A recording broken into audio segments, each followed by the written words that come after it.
एक गांव में दो लड़के रहा करते थे। उन दोनों में बहुत गहरी दोस्ती थी। उन दोनों की दोस्ती के बाद पूरे गांव में हुआ करती थी। एक लड़के का नाम सूरज था तो दूसरे का नाम दीपक था। सूरज पढ़ने में दीपक से तेज था।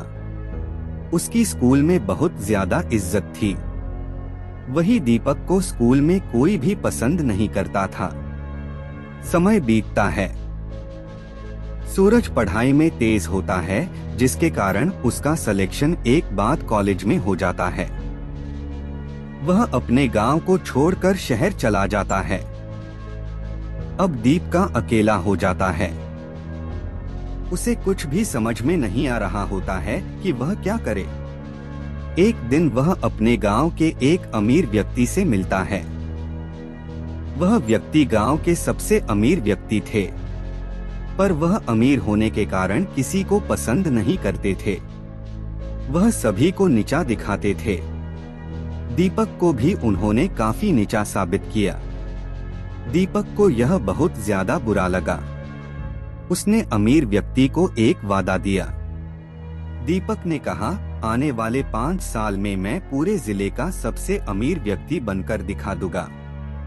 यह सुनकर वह अमीर व्यक्ति ने दीपक का और ज्यादा मजाक बनाया।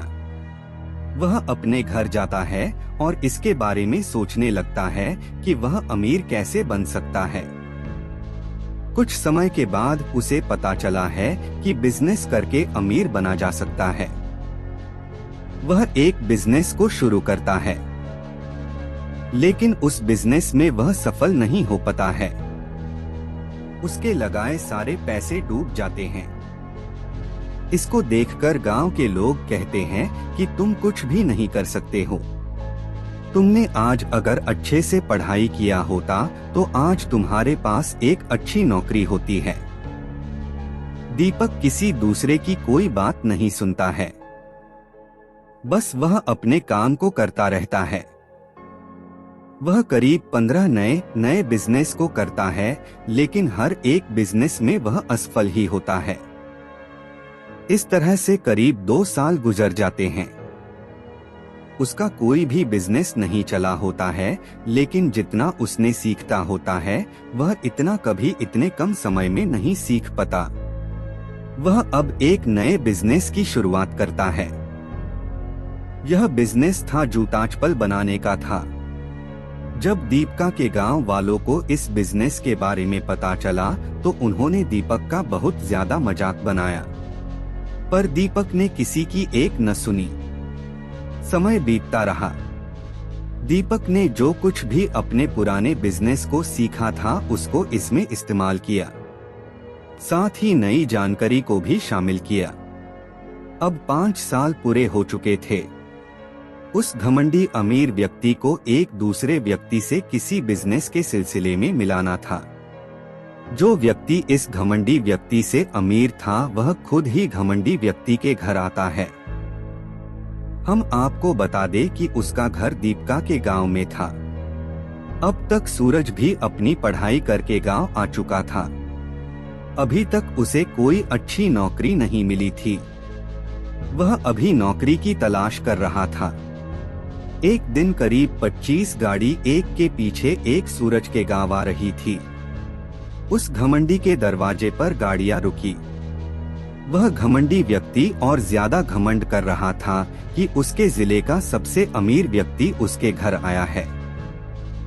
लेकिन वह देखता है कि उस गाड़ी से दीपक उतरता है, जो कि अब एक बहुत ही अमीर व्यक्ति बन चुका था।